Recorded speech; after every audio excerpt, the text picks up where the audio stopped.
Welcome to Ladies Talkin Leafs. I'm Chris. And I'm Sil. And happy 2024, everyone. It's a new year, and the Leafs have started off 2024 pretty good, going 3-0 on the California road trip. So that's really good.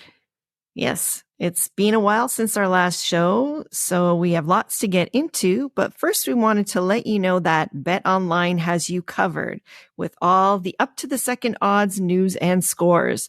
The NFL playoffs are right around the corner, and the NHL and NBA seasons are in full swing. With additional odds, lines, trends, and info on both desktop and mobile, you can access the world's best wagering information anytime, anywhere. Yeah, so head to BetOnline today to get into the action and see all the updated odds. Remember to use the promo code BELIEVE, B-L-E-A-V, to receive your 50% welcome bonus on your first deposit. Currently, BetOnline has the Leafs at $5.75 to win the Eastern Conference. Actually, I think that's gone down a teeny bit, so the Leafs must be doing better.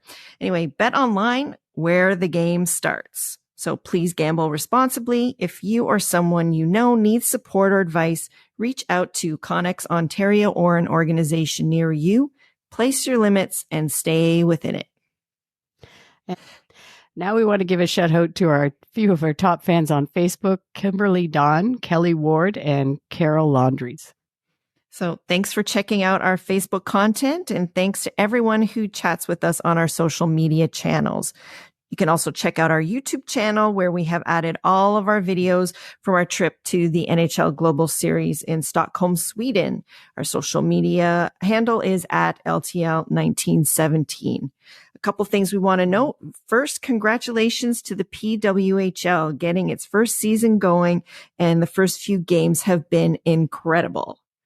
Yeah. No, I really like that first game. I wish we were there, but it was sold out. All the games in Toronto are sold out, and so it was great. The atmosphere there, and it's too bad our Toronto. The only thing I don't like is there's no nickname for the teams now. No, not yet. I think because I think it takes a while to get logos and all that branding and everything set up, and they didn't want to just throw a name at it, and they wanted to think it through. So, I think they're taking a little bit of time with it for the start. Hopefully next year, all the teams will have nicknames and proper logos. But yeah, it is so exciting. I was just getting so emotional, actually, watching, people lining up, standing outside of Maple Leaf Gardens, going in to watch professional women's hockey. It was like great. when you put that on X, and I was and then I looked and I saw the lineup, and I thought, that looks like when we used to have to line up for tickets for regular season. They actually used to have to put this in the newspaper and say, go down to the Gardens for Leaf tickets, and you used to have line up, whether it be for regular season or for playoff tickets. So, but the games themselves for the PWHL, just the skill and the speed, and I just love the way the refs are letting them play. The girls are really getting some feistiness in the games, which is pretty physical. Good. Yeah, and I think that's good for the game and for the fans too. The fans like to see that too. So and they had a record breaking, I guess, in Minnesota's game. I was surprised they played in the XL Energy Center there at the NHL home teams building. So I think in short order, the Toronto team will need a new venue as well. So probably they'll be moving up to the Coca-Cola Coliseum pretty soon. Yeah. So before we move on, another reminder, if you haven't already, please be sure to vote for Ladies Talkin Leafs as the best hockey podcast for the Sports Podcast Awards. The link to vote is in our show notes and across all our social media platforms. So please give us your vote. We love you, our listeners, and we want to make you proud, and we need your help to do that. So now it's time to get into our show. We're going to start off with the good, the bad, and the ugly. Then we're going to roll the Ladies Talkin Leafs highlight reel. And for our third period segment, we welcome back our Ladies Talkin Leafs insider, Mike Augello, to the show. So without any further ado, let's talk Leafs. All right, the good, the bad, the ugly is making a comeback. It's been a while. So yeah, my good is the Leafs' defensive depth. I mean, Who would have thought we'd be saying that? I know. I mean, it's still not great. Like to be like, we don't have a true number one defenseman. Although Morgan Riley is doing his best to be that, and he definitely is almost that.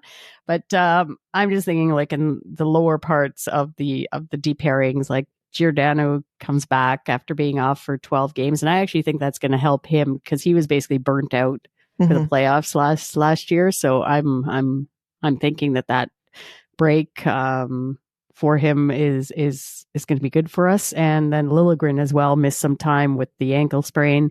He came back. But in the meantime, while those two guys were out, we got two capable, like, bottom pairing defensemen in Simon Benoit and William Lagesson.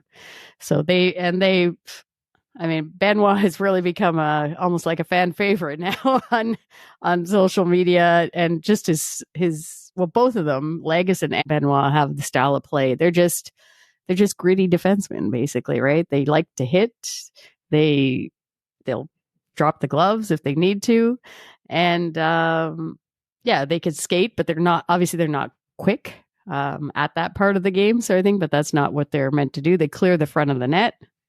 And they are that simple style defensive pairing that you want. And when they are on, our team is rewarded. I was just looking at some stats, and when those two guys, Benny and Legs, as I like to call them, they have the best goals for and the best goals against of any of our pairings. So yes, they are playing sheltered minutes. They're a third line pairing group, but they're doing what they're supposed to do. They're like Benoit said, he's not going to score a lot of goals, but as far as keeping them out of our net and making it possible for the guys that are offensively gifted to do that, they're doing that. So yes, definitely.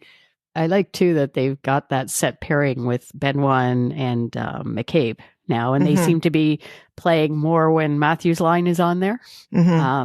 So it's kind of good to see. Like, it allows McCabe, I think, to be better too, because he likes to jump up a little bit. And yeah, exactly. And Benoit is like more the stay-at-home guy, and they seem to have a good chemistry building there. So yeah. And then it just shows that, I guess, for me, I just like it because the depth going into the playoffs, obviously you need that depth. Yeah. And who knows, we could get something as far as defensemen at the trade deadline, but it's good to know that we're in a comfortable place right now. So anyway, moving on to my good. Yeah. Still staying with the back end of the team here. I wanted to highlight Martin Jones. I totally forgot that he was San Jose's Stanley Cup final goaltender when they made that run. And I don't think anyone would have thought that he would be, putting that form back together, but he has been so solid stepping in at this time. And I don't think anybody would have thought that, we would be having to rely on him and he would be basically paying dividends back there for us. So, I'm pretty impressed with his play so far. Yeah. He's steady. He's very steady. He's not flashy. Yeah. He's not doing, more than he needs to. And he's just very, very dependable and just, I don't know, he's just really solid. And I just feel like I'm not stressed out when he's back there. He's very calm. Yeah. He's a quiet goaltender. And thankfully he cleared waivers time at the beginning of the year, because he played really well even in the preseason for us. So not great in the Marlies though, but I think it was very smart for Treliving and Pridham to give him a little bit of extra, like a little bit more than probably people would want to basically absorb, pulling him off of waivers. So I think that kind of has helped us there. Yeah. Being able to keep him. Yeah. So, So let's go on to the bad now. I'm saying the bad is the power play. I'm just not liking it right now. I know they're actually tied for sixth spot. They were in eighth, but now they're in sixth, I think, because of that 5-on-3 they had versus the Sharks last night. They managed to score on that one, but I don't know. To me, I would like to see Bertuzzi move up to the first unit. I just think that he's playing well and deserves to bring some jam in front of the net there. Not that, and I just think like either whether it be Tavares or Marner going on to the second pairing, like it would just maybe bring some more offensive threat to that unit. But I mean, it's not going to happen because Sheldon Keefe just likes to load up on the on the top players on the top unit, and they have been better though. I have to say at not doing that stupid drop pass thing so much. They still do it, but not as much, and they have been better. So the zone entries are good, and I guess I like that second unit, like it's getting extra time basically. Like the top unit isn't staying out there for like a minute and 30 seconds and only giving the second unit like 15 seconds to work with the to get any time on the PP. But I don't know. I'm just thinking because the power play always lets us down too in the playoffs, right? It has in the past, and I'm just hoping that that's not the case this year. We may need to wait and see what happens at the trade deadline if they're able to get somebody that can get some shots through from the blue line. But it's like they have to make sure that they're still moving and stuff. It might not hurt to mix things up a bit. It's just I think probably Keefe would want to see Bertuzzi maybe scoring a few more goals in that spot on the second unit. Well, I don't know. But the one game actually that really was like a playoff game, let's just say, was versus the Canes. And there was the difference there. We were 0 for 3 on the power play, and they were 2 for 4. They were at 50%. Yeah. And that was the difference of the game because we lost 3-2.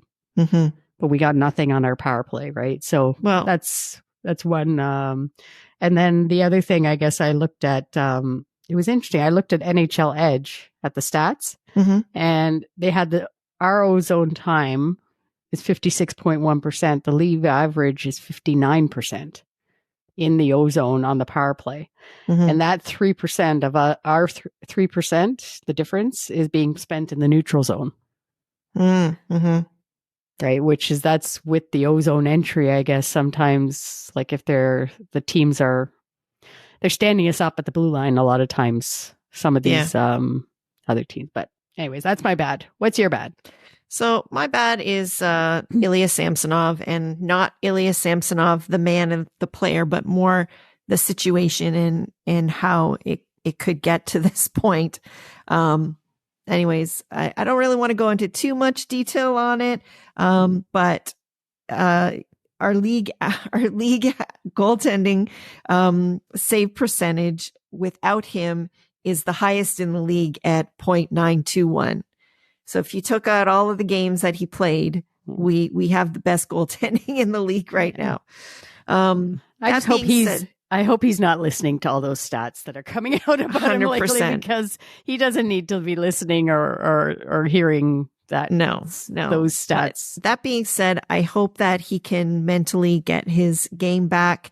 I think they're really sheltering him because since he's gone down, have not heard boo about what's going on with him. And that's probably for the best. But I hope that he's going to get some games in with the Marlies and get another shot. Although there's not a lot of wiggle room there. So we'll see if and when that happens. But I'm just sad about the whole situation and how it all shook out for him. Unfolded for him. Yeah. Yeah. Well, hopefully, like you said, I think he does need a game or two to play with the Marlies too. And, cause I mean, they've given him he was sick a couple, like he was ill with the flu or something for a few games. Like they've given him enough of a break, I think, and then I guess there was the holiday break, to try and reset that way. So I think he just needs to get in the crease, get a couple of games in the American Hockey League, and hopefully figure it out that way. Because I think we need him personally, In order to go anywhere in the playoffs, I think we need him. Yeah, you're talking about defensive depth. That's where we don't have the depth. Goaltending. Yeah. All right. So we're going to not have an ugly because it's a new year. So we don't want to have anything ugly to start off the new year. And so keeping with the positive Leafs theme to start 2024, there are a couple of players that are making their debut on the Ladies Talkin Leafs highlight reel. So let's roll it. All right, so coming in at number 3, Simon Benoit, quickly becoming a fan favorite. Benoit is that steady, tough, stay-at-home defenseman that we all love. He blocks shots, delivers some big hits, and is not afraid to drop the gloves too. So very deserving of the team belt that he received versus his old team, the Ducks. Yeah. No, he's definitely becoming a fan favorite, and I've just like we were talking about with the defensive depth, like he's brought it with William Lagesson, and I just love seeing the big hits. That's most of the people on social media, every time he's like, we don't see them very often in the NHL these days, and it's just like that's a big part of it, and we need that grit in the playoffs. So Simon Benoit is very worthy of our number 3 highlight reel.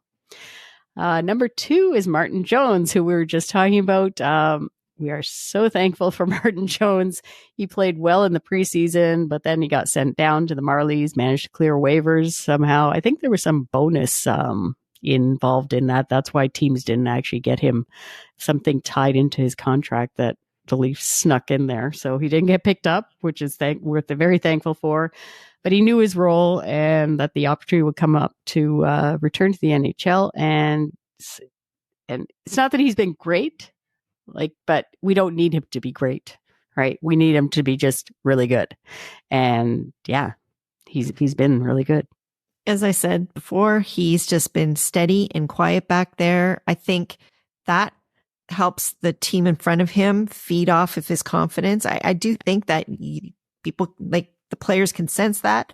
And if he can maintain this form and maybe, be a good backstop for us, who knows, maybe he can rekindle the excitement that he brought with San Jose in 2016. So number 1 is Auston Matthews, a December to remember for AM34, and it's continued into 2024. So in December, he had 15 goals and 6 assists for 21 points. He scored his 30th goal versus the Ducks and is the first player in Leafs history with 30 goals in 35 games or fewer since Frank Mahovlich did it in 60-61. So yeah, he keeps breaking those record books, and yeah, I don't know what more we could ask for from him, but yes. Yeah, a pleasure to watch day in, day out. Yeah, we're very lucky to have him and thankful to have him. Once you start hearing years of going back to the 60s with a player breaking those records and we all know what the Leafs did in the 60s. Yes, exactly. So. All right. So yes, Auston Matthews keeps on rolling and Nylander is keeping pace. So with certain rumors and all-star excitement in the air, we thought what better time than now to have our Ladies Talkin Leafs insider Mike Augello on for our third period segment to discuss it. So it's been a long time since we've chatted with our Ladies Talkin Leafs insider, and we can't wait to hear his thoughts on the pending deal for William Nylander. For our third period segment, we want to welcome to the show Mike Augello, aka Mike in Buffalo. All right. So Mike covers the Leafs and the NHL as a reporter and is a member of the Professional Hockey Writers Association. He does a podcast with hockeybuzz.com and is co-host of Off the Post Radio and the Leafs Convo. Mike also covers the Buffalo Sabres with the Hockey News. So happy New Year, Mike. I think we can still say that, even though it's a little bit down the road there. Mike, as always, thank you for coming on the show. Joy to the world. Well, thank you for inviting me, and I'm sure the positivity of this show will be ringing around the GTA and Southern Ontario for days and weeks to come. For sure. Yes. Yeah. Right. Actually, it's quite funny. The last time we had you on the show, our first question was about William Nylander and his hot start to the season, because it's been a while. It was in late October. So, and the Nylander conversation, we're going to get this out of the way, starts us off again. Few months later, what are your thoughts on this pending deal? According to reports, that's going to get done soon, $11.5 million for over 8 years. But what do you think about it? Well, I had hoped, because the first inklings of this deal leaked about a week and a half, 2 weeks ago. And then Darren Drager started to report the amount of 11.5. And I was hoping that he was, somebody had slipped some hallucinogens into his eggnog or something like that. But then when it comes out from Elliot Friedman, and Elliot is as good as it comes in terms of, nailing down the information. And I just think it's a stupid deal. I think it's really ridiculous. I think it's a massive overpay. I mean, for one thing, we were talking in the summer, late in the summer, before training camp, before the season, about 8.5, 8.8, maybe 9.25. And at that point, people were thinking that was an overpay. Now, granted, he's had a great half season. He had a really good year last year. He scored 40 goals. He has played wonderfully this year. He's been almost as dominant as Auston Matthews. But not only in terms of what he was offered and what he's being offered now, the negotiating back and forth between Louis Gross and Michael Nylander and Brad Treliving, along with the finance, the cap ramifications, I just think it's really a short-sighted and dumb contract extension. But I said on this show, once it got to the beginning of the regular season, it was either going to be one of two scenarios. It was either he was going to sign or he was going to walk. The chances of him being traded in season before the deadline were minuscule. And I had hopes when Elliott reported on Thursday that it seemed Nylander was in favor of this, the Leafs were stepping up, that the agent was on board, but that Michael Nylander was still pressing for, more money to come on board. Now, that's the thing. It's like 11.25, 11. I would have had a problem with that too, but at least there would have been a little more leeway. 11.5 puts him ahead of David Pastrnak. And if you were to tell me, like right now, if all of a sudden Don Sweeney had some sort of mind event, and he called Brad Treliving and said, I'll trade you Pastrnak for William Nylander, who in their right mind wouldn't do that deal right now? David Pastrnak is a better player than William Nylander. And if you're talking comparables, Nylander is going to get paid more than David Pastrnak. So, is he a great player? Is he a good player? Yes. Is this a good deal? No, it's not. Well, I guess truly, it's as the weeks go, it gets worse and worse. Like, really, the big failure, if you're going to look at a failure, is not getting this done sooner. Like, they should have got it done in the summer. They should have just given him what he wanted in the summer before he had the chance to have his I'll show you season. Don't you think? Don't you think Treliving, though, was it kind of in a jam coming in as a new general manager, right? Like, you can't, like, I don't know, like, unless Shanahan is the guy pulling the strings behind, because I think Treliving could have just said that in the summertime, right? Like, just say, we want you at 9.5 or whatever it was, 9.75. If you don't want it, then we're going to deal you, like the way you're saying, Mike, right? But I don't think, because he came in, like, do you think Treliving had that, I guess, approval, I suppose, from MLSE or from Shanahan to do that? Like, I think once he got the job, he had the approval to do whatever he wanted. But remember, I mean, people forget, and I was at the media availability when Kyle Dubas, the last media availability he had, did not sign off on the possibility, or basically said, cast doubt on the fact that the core four would be back. He left it open. So, now who knows if that was lip service or if he would actually followed through on making some sort of changes to the core four. Once Treliving came in, the indicators are he needed to learn about this team, needed he went to Arizona and talked to Auston Matthews, and really he wanted to, get his feel for the situation when it came to the core group of this team. And that, we heard him negotiate with Nylander's representative, Louis Gross, and Michael Nylander throughout the summer. He knows them really well because they were the agents for Johnny Gaudreau. The Gaudreau playbook was what I was worried about here when it came to Nylander, because if you remember, Gaudreau would not sign. They were negotiating throughout the year. They negotiated past the trade deadline. They negotiated up to July the 1st, and then he walked away. The difference here is Nylander has made it clear to the Leafs and to the media when he did talk to them about this, that he wanted to stay in Toronto. That's all fine and good. Well, what are you giving up to stay in Toronto? Because not to say that they're not going to pay you, but what are you giving up? And according to this deal, he's giving up nothing, because he's getting 8 years. He's probably getting a no move clause, and he's getting paid, probably the 4th or 5th highest contract in the NHL. He didn't give up a damn thing. Yeah, that's the thing too, Mike. What do you think? They're taking every possible penny. Like, they're saying they want to be here and that it's such a great place to play. But every other team, all these other top players, they all seem to take a little bit of a discount because they want to stay where they are, whether it be in Tampa or Colorado, wherever. Like, they want to stay there, and they give up a little bit of the money so that everybody can be happy and they can actually form a team.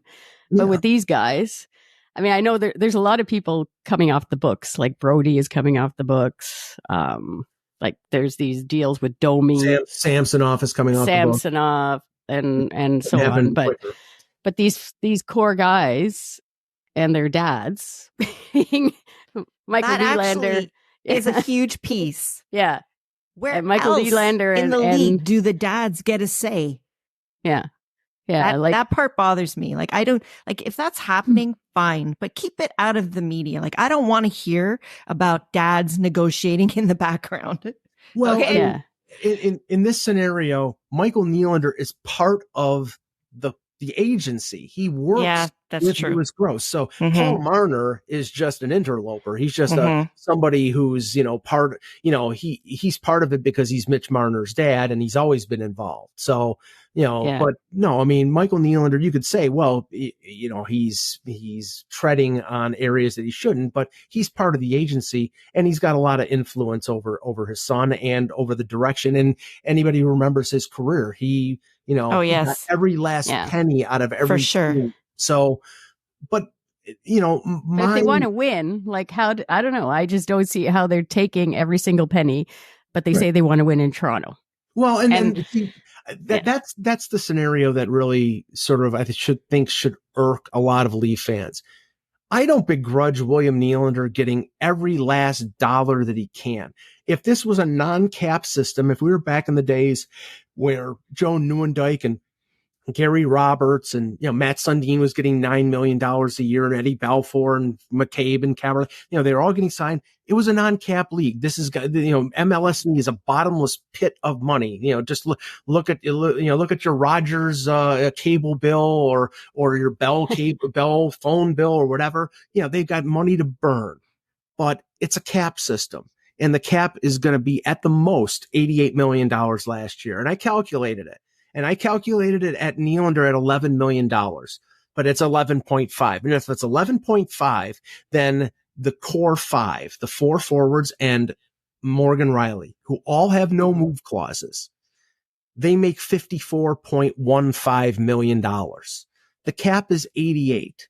So you're talking about $34 million for 18 more players. And more than likely, it won't be 18 because they won't be able to afford to carry 18.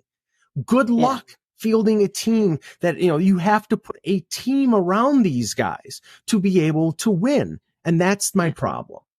Yeah. And that's why I'm 50-50 on this too. Like the way we were saying just before we got on, but because I don't know, I'm worried about that part of it. Well, let me ask this part then. Mm-hmm. So just because William Nylander doesn't seem to be the guy going out, does that still preclude them trading core 4 piece? Well, Somebody else is coming up on a contract too with a no movement clause. Well, right. Well, yes. With a no movement clause. Oh, and he has a no move now. Yeah, that's true. All do. And remember, John Tavares was asked after the playoffs last year, would you waive your no move clause? And he basically said no. No. And, he came here on a 7-year deal. I believe Tavares, and, I have no confirmation of that, but everybody is assuming, and it makes sense.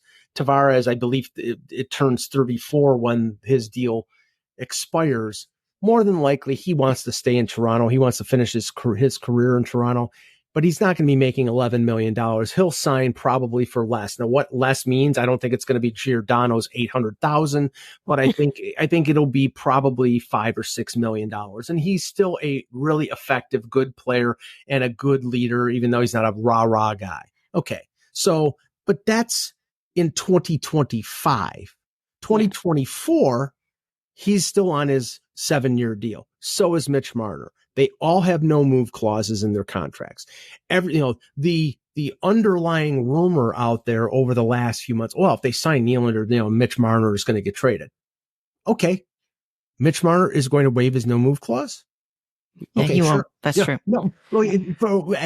No, let's extrapolate from this. Okay. Mitch Marner, he goes in July when and he's able to negotiate a new deal with the Leafs. And he says to them, well, I don't want as much as Auston Matthews. Like last time, he got 10.9. Matthews got 11.6. I don't want 13 and a quarter, but I do want 12.5. And Brad Treliving says, Mitch, we just can't do that. I'm sorry.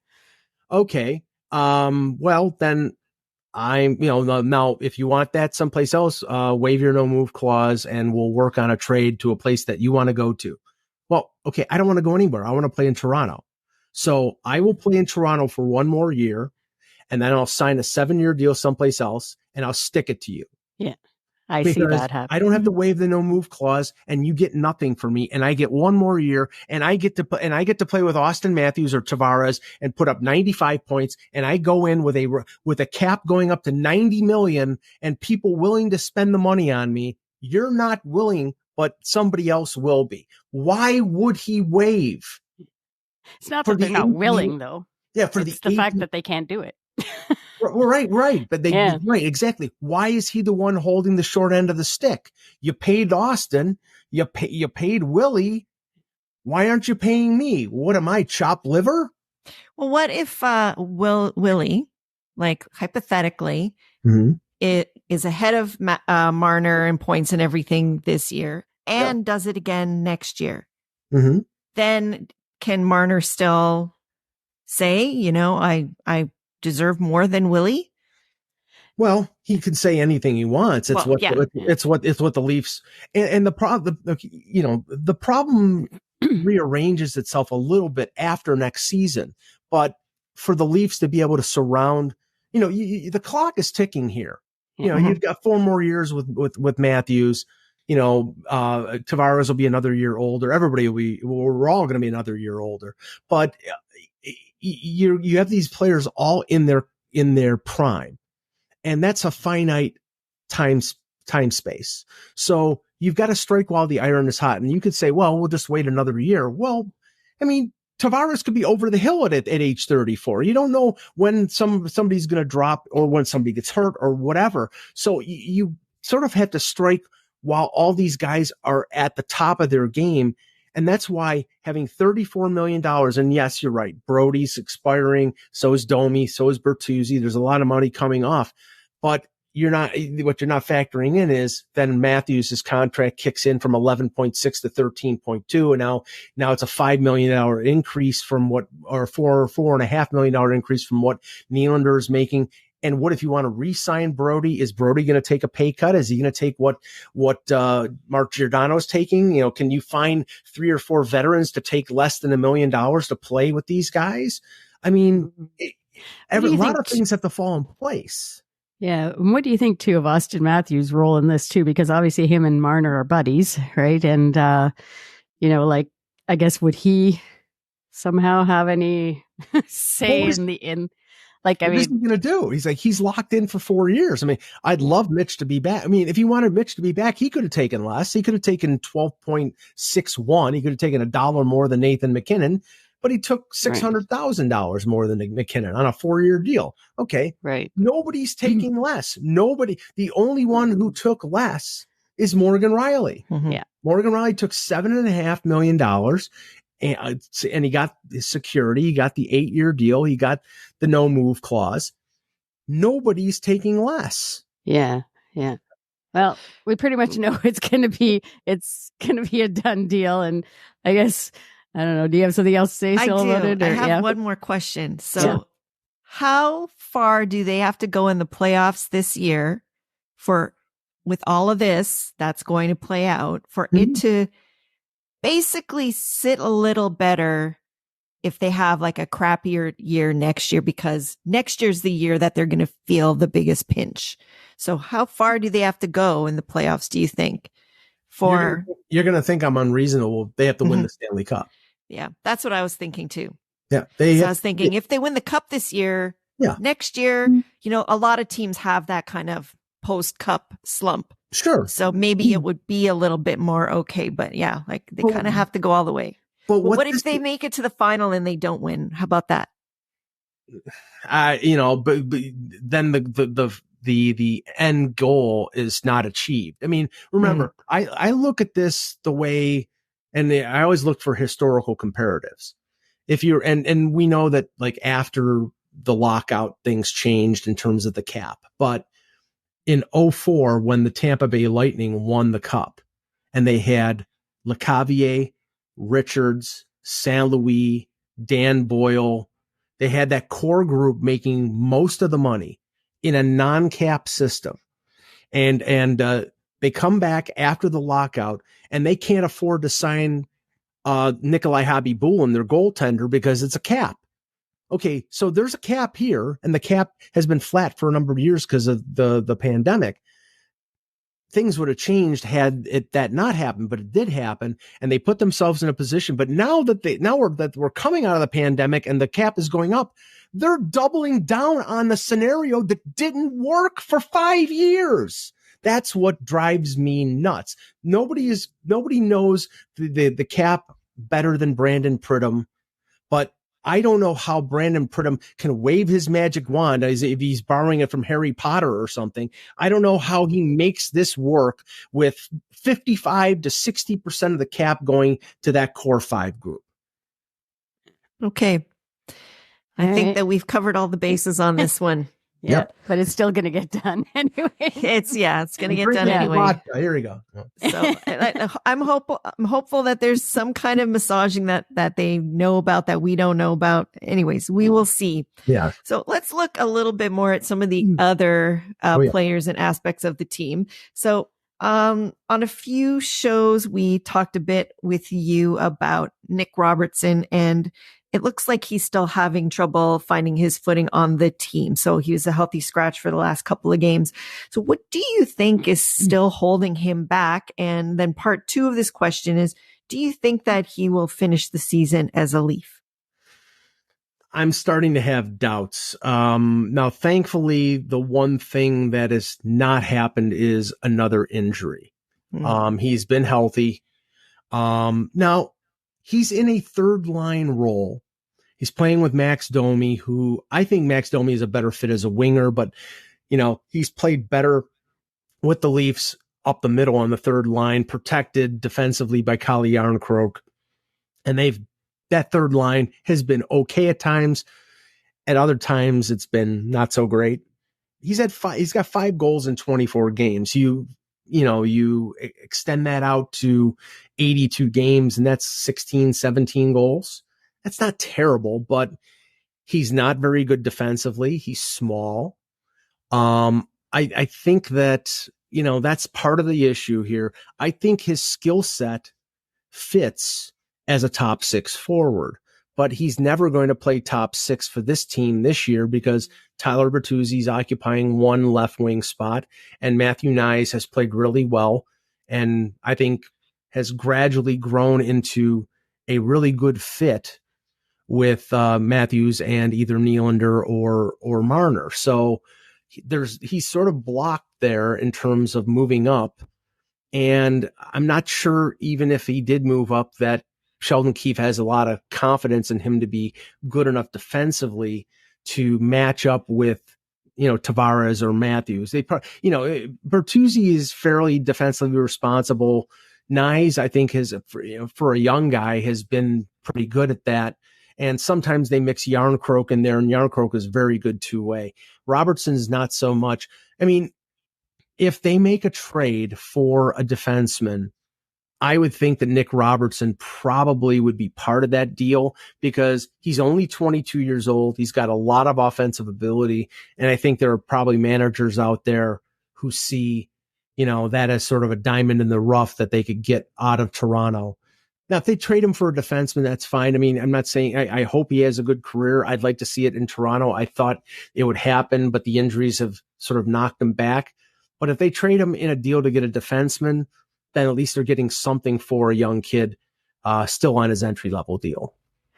Yeah, I'd have to agree with that. And one thing, and I was saying this to Chris at a game the other day, that I just don't see that he's getting any better. Like you like to see some kind of improvement, like there's enough time now and enough of a sample size that I feel like I should have been seeing some kind of improvements in his game. But I haven't really seen that kind of evolution in him so far. So I don't know. That's why I was asking.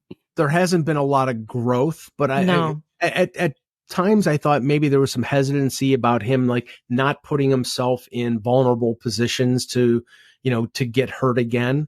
But at a certain point that has to be like shaken off and like, okay, he's not getting hurt. He's more durable. I mean, he might be one of those 4A type players that is really good in the AHL and okay at the NHL, but not great at the NHL. We know that he's got the speed and he's got the shot.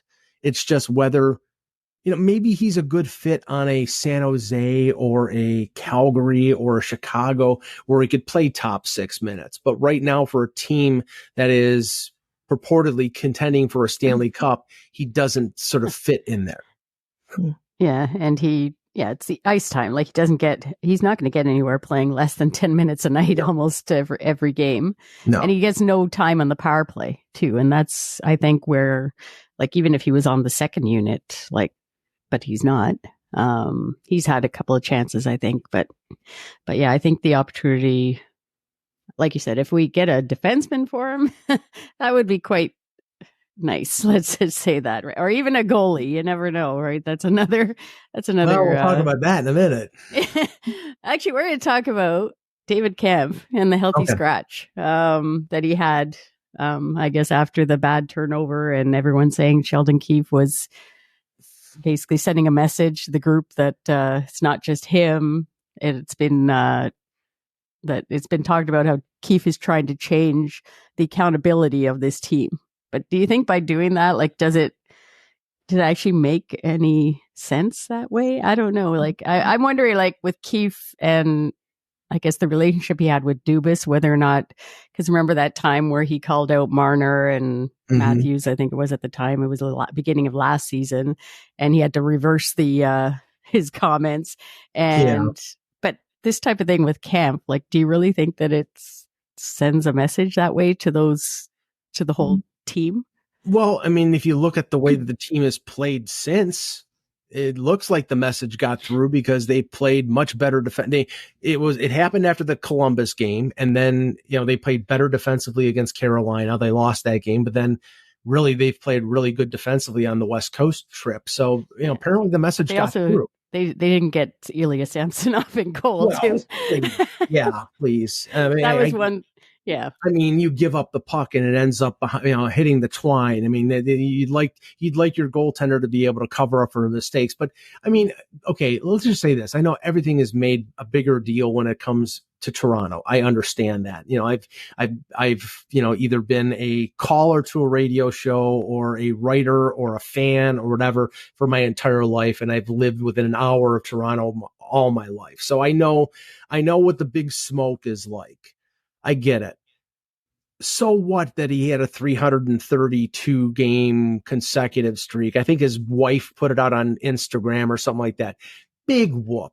I mean, I like David Kampf as a player. I mean, honestly, would I like to pay a fourth line center $2 million?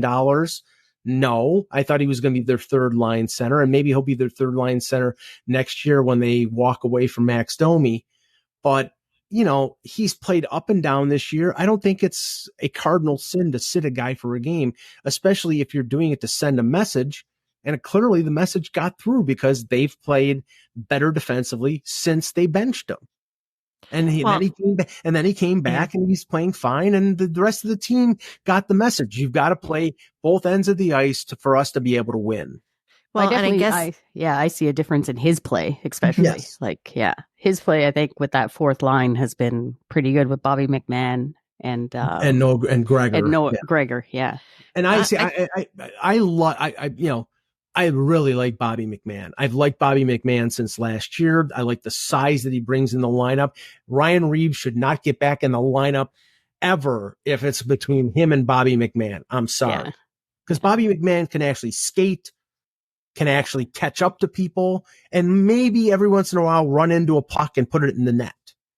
The other guy, not so much. Yeah.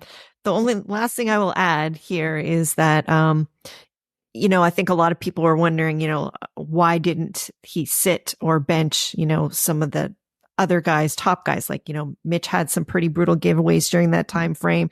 They don't get benched, but I guess if you're calling out your so-called best defensive player and sitting him for a game, I guess that tells everybody if the group is as close as they say they are, that, everyone's got to be better, because I think most people in there probably know that if he's getting benched and has to sit a game, that they have something to do with that as well.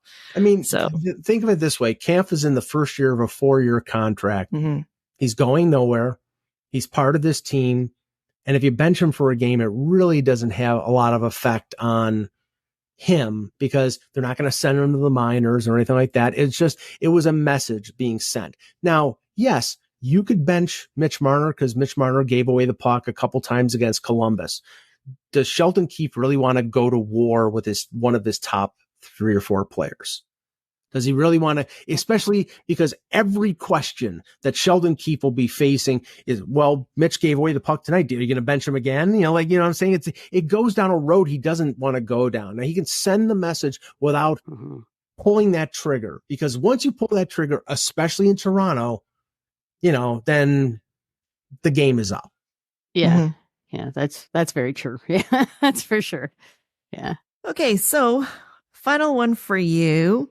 Any thoughts on the upcoming All-Star game coming to Toronto the first weekend of February? There's a lot of buzz of Twitter. I mean, former Twitter, X is like in a frenzy right now. Mm-hmm. So we know that they've added some more money to the mix, but do you have any other ideas on how the league can make it a little bit more meaningful to the players?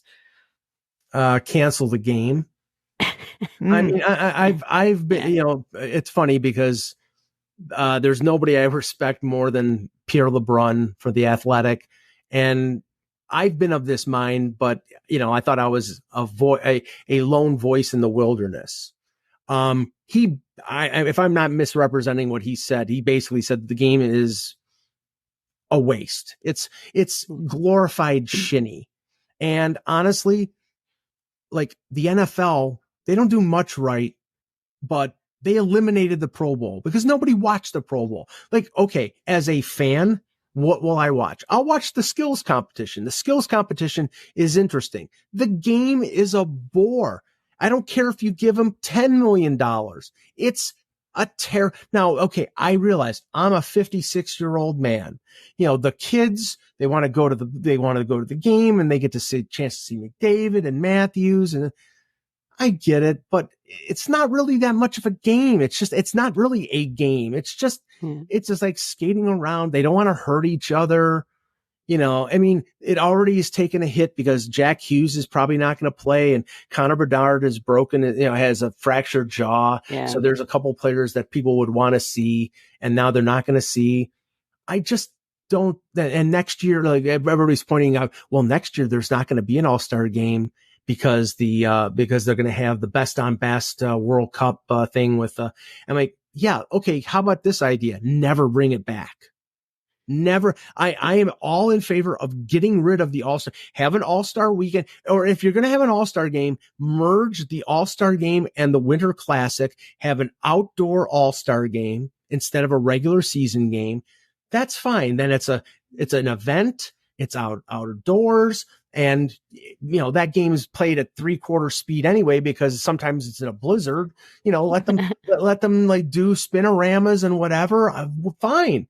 But it's not a real game. And, it was a joke when John Scott got in, and I've heard rumors about there being an internet campaign to get Shane Pinto into the All-Star game because they suspended him for 41 games, and that would be an up years to the NHL.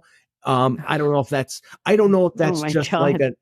just like a Twitter thing, or if that's actually what's going on. But if it does happen, there's going to be a certain segment that's going to think that's ultimate, that's the ultimate troll job, and it's cool. Yeah.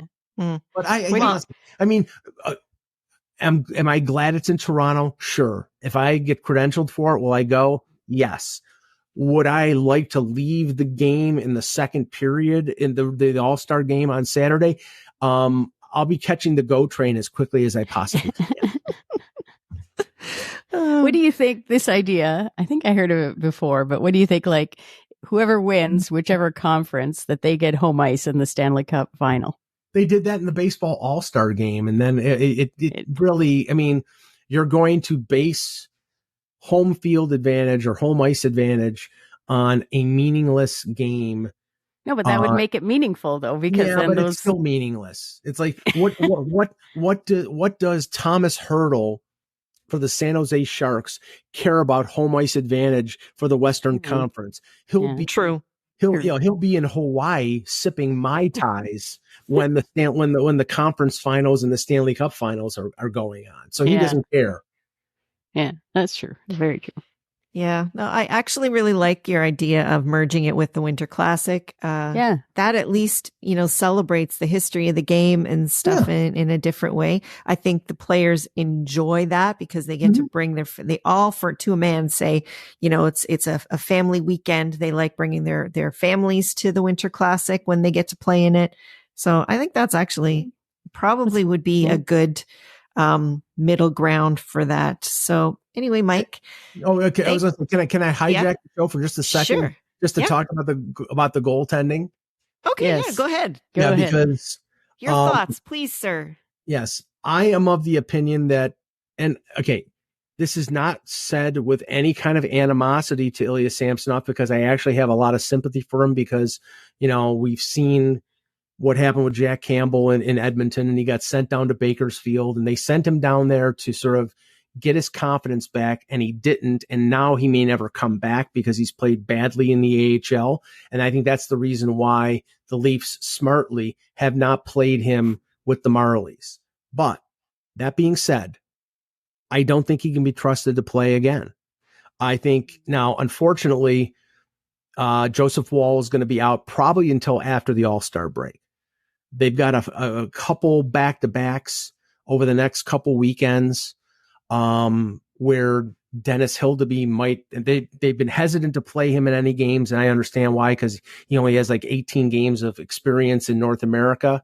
If you play him 2 games, is it going to ruin him? Probably not. And you don't want to throw away points, but Martin Jones has been much better than anybody expected. And they need to get to when Joseph Woll comes back and not rush him back, like get him back 100% healthy. But at that point, I can't trust Ilya Samsonov to play, especially right now. They're only 4 points out of falling out of the playoffs, and they need every point right now. And, they're getting great goaltending out of Jones. And when Woll got hurt, they were getting great goaltending out of Woll.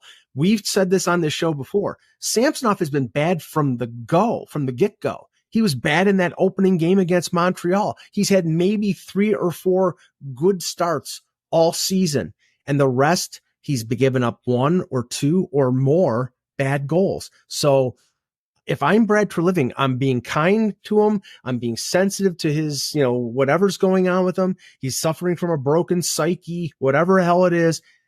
He cannot be trusted to play the goal again. Yeah, but you think you trust then going into the playoffs, like have Joseph Woll, and we don't know his health right now either, because an ankle injury is huge for a goalie, obviously. Joseph Woll and Martin Jones as the tandem going into the playoffs, or do you think there's a deal? I don't think there's perhaps a deal. I mean, no? especially with what a lot of the insiders have said is the price for goaltending, available goaltending on the trade market. I mean, apparently the Leafs were out there offering a mid-round pick and they couldn't get a sniff out of anybody. And I think Elliott said a couple weeks ago that the cost for goaltending bordered on extortion.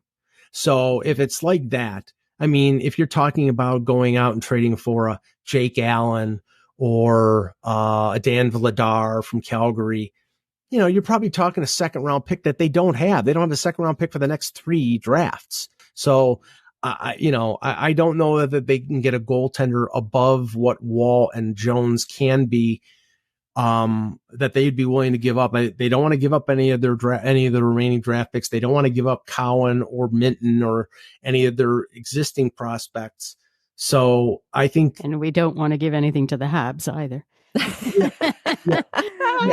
I give up Nick Robertson to the Habs, and he becomes a 50 goal scorer. with exactly Cole Clove or goal. What did Gary call cold cauliflower? Oh. I know it's a terrible, it's a sad situation. I don't know what happened there. Do you think that arbitration could have totally messed him up that badly? I don't think I don't think the arbitration did. I think the fact that he knew, I mean, it was smart business by the Leafs. He had a good year. He had the best year of his career. They said, prove it. Okay, now you've done it once. If you do it again, we might be interested in signing you long term. It puts all the pressure on him to perform. And from the get-go, he hasn't performed, which is, apparently I talked to reporters who've worked in Washington, he's always been the toughest on himself in terms of being able to handle the pressure. And I mean, last year, maybe the pressure wasn't on him because Matt Murray was the guy who all the pressure was on. I actually think if we're talking psychology, the difference is last year he came in, they didn't qualify him. He came in and he put the onus on himself and said, I'm going to, it's going to be my show you year. But this year, the Leafs have asked him to show them. Yes. And that's different, yes. So that's external pressure versus internal, right? So maybe that's both, the difference. I think it's both external and internal. Yeah. Maybe let me get an up yours to Washington and prove it to himself that he could do it. And he played really well last year, but now it's okay. I've got to perform to get a long-term contract to, help my family for the future. And now, I mean, he's probably after this, he might get a 1-year deal as a backup someplace because I don't think there are going to be a lot of teams that are going to be willing to make a long-term investment on him and trust him. And that's sad. But I mean, I think the Leafs right now, I mean, next year, their goaltending tandem, because they're paying $54 million to 5 players, their goaltending tandem might be Joseph Woll and Dennis Hildeby. Or it could be Joseph Woll and Martin Jones on a 1-year deal. I mean, that's the reality. They're going to have to borrow from Peter to pay Paul in other areas. And that the goaltending might be an area because Wall's already on a deal. He's on the last year of his 3-year deal and he's making less than $800,000. I think not only for his, the confidence that they have in him to be the number one, but because of his salary, he's going to be the number one next year. Mm-hmm. Yeah.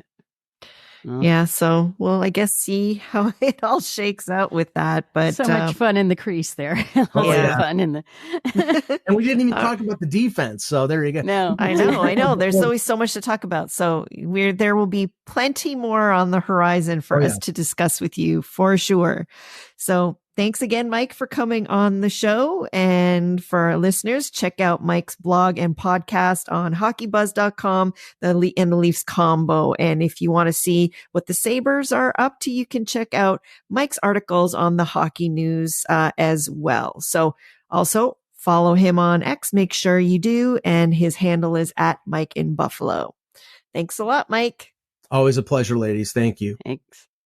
Okay, so as always, it's a great conversation with our insider, Mike Augello, and we'll definitely have him on more frequently as we get closer to trade deadline day, which is on March the 8th. So now we just want to do a quick review of the Leafs' upcoming games.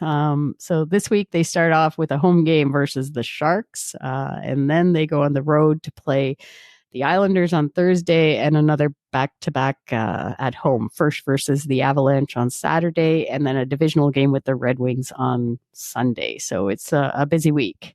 Mm-hmm. Yeah, I think now it's the Global Series breaks and stuff like that. All of that is starting to catch up with us, and we're going to have a lot more games in short order for this next month. And the big question, of course, besides the William Nylander contract and getting that deal done, which looks like it's going to get done, is will Hildeby play, or the Hildebeest? Mm-hmm. Will he play this week? It'll be interesting. Yes. So we'll see if he gets any action this week. And then after that, the week of the 14th, the Leafs head out on the road to Western Canada, playing the Oilers on Tuesday, and then Calgary on the Thursday, and then a back-to-back with Vancouver and Seattle on Saturday and Sunday. It's been a long time since we've gone out west, and I've actually thought of it as a measuring stick time. But with Vancouver playing the way they are, yeah, it's going to be interesting how we match up against them. Oh, yeah. And all Leafs Nation will be there, and all Western Canada fans that don't seem to like us very much. No, and which and we it'll don't be care. interesting to see how many Leaf fans manage to make it down across the border to Seattle as well. Yeah. That's one road trip we'll be doing eventually. Definitely. Yes. Yeah. So while you are all busy voting for Willie to get him on the Eastern Conference All-Star team, don't forget again to vote for Ladies Talkin Leafs as the best hockey podcast. The voting link is in our show notes and across all of our social media channels. Our handle is at LTL1917. So yes, please just hit that little thumbs up for the vote. And also, if you can, we would love to hear from you. Leave us a rating or a review and let us know what you think of the show. It's easy on Apple and Spotify, or leave us a comment on YouTube. It's important for our show to get more exposure as a source for Leafs content, and we thank you for taking the time.